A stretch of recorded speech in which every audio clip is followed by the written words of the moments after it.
நம பார்வதி பதைய மகாதேவா. என்னாருடைய சிவனே போற்றி, எந்நாட்டவர்க்கும் இறைவா போற்றி. திருச்சிற்றம்பலம். கோவிந்தநாம சங்கீர்த்தனம். கோவிந்தா கோவிந்தா. அடியவர்கள் அனைவருக்கும் எனது இனிய வணக்கங்கள். இன்று நாம் ஆண்டாள் நாச்சியார் பாடிய திருப்பாவையின் பாடல் 24 பாடி பொருவிளக்கம் வர இருக்கிறோம். நன்றி. அன்றியும் உலகமலந்தாயடி போற்றி, அன்றியும் உலகமலந்தாயடி போற்றி. சென்றங்கு தென்னிலங்கை செற்றாய் திரள் போற்றி, சென்றங்கு தென்னிலங்கை செற்றாய் திரள் போற்றி.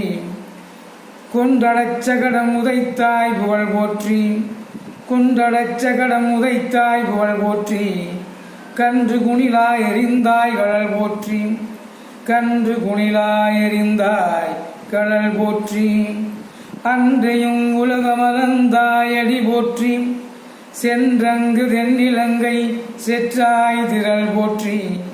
கொண்டடச்சகடம் உதைத்தாய் புகழ் போற்றி, கன்று குணிலாய் எறிந்தாய் கடல் போற்றி. குன்று குடையாய் எடுத்தாய் குணம் போற்றி, குன்று குடையாய் எடுத்தாய் குணம் போற்றி. வென்று பகைகெடுக்கும் இன்கையில் வேல் போற்றி, வென்று பகைகெடுக்கும் இன்கையில் வேல் போற்றி. என்றென்றும் சேவகமே ஏத்திப்பறை கொள்வான், என்றென்றும் சேவகமே ஏத்திப்பறை கொள்வான். இன்று யாம் வந்தோம் இறங்கேலோர் எம்பாவாய், என்றென்றும் சேவகமே ஏத்தி பறை கொள்வான். இன்று யாம் வந்தோம் இறங்கேலோர் எம்பாவாய்.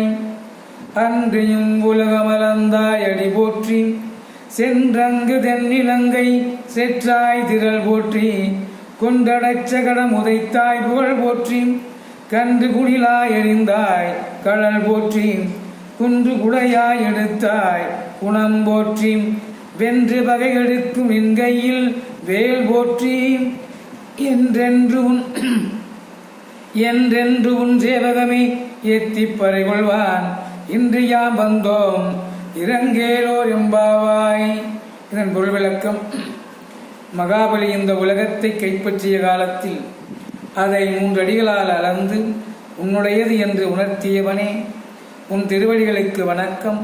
ராமாவதாரம் எடுத்த போது சீதையை மீட்க தெற்கில் உள்ள இலங்கைக்கு சென்று ராவணனை வெற்றி கொண்டவனே, உன் வீரத்துக்கு நமஸ்காரம்.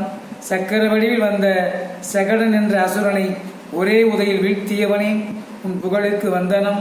கன்று வடிவில் வந்த வத்சாசுரனை தடியாக கருதி அவனை விளாமர வடிவில் வந்த கபித்தாசுரன் மீது எரிந்து அழித்தவனே, உன் கால்களில் அணிந்த வீரக்கரலுக்கு மங்களம் உண்டாகற்றும். கோவர்த்தனகிரியை குலையாக்கி ஆயர் குலத்தவரை இந்திரன் அனுப்பிய மழையிலிருந்து காத்தவனே, உன் இரக்க குணத்துக்கு தலை வணங்குகிறோம். பகைவர்கள் எவ்வளவு பலவான்களாயினும் அவர்களை உன் கையில் உள்ள வேளால் அடித்தவனே, அந்த வேலாயுதத்துக்கு நமஸ்காரம். உன் வீரச் செயல்களை பாடி உன் அருளை பெறுவதற்கு இப்போது நாங்கள் வந்துள்ளோம். எங்கள் மீது இரக்கம் காட்ட வேண்டுகிறோம்.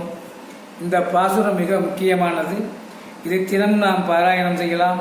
இதை போற்றி பாசுரம் என்பார்கள். இந்த பாசுரத்தை குழந்தைகளுக்கு கற்றுக் கொடுத்து கண்ணன் பாலகனாக இருந்தபோது நிகழ்த்திய வீரச் செயல்களை அவர்களுக்கு எடுத்துச் சொல்ல வேண்டும்.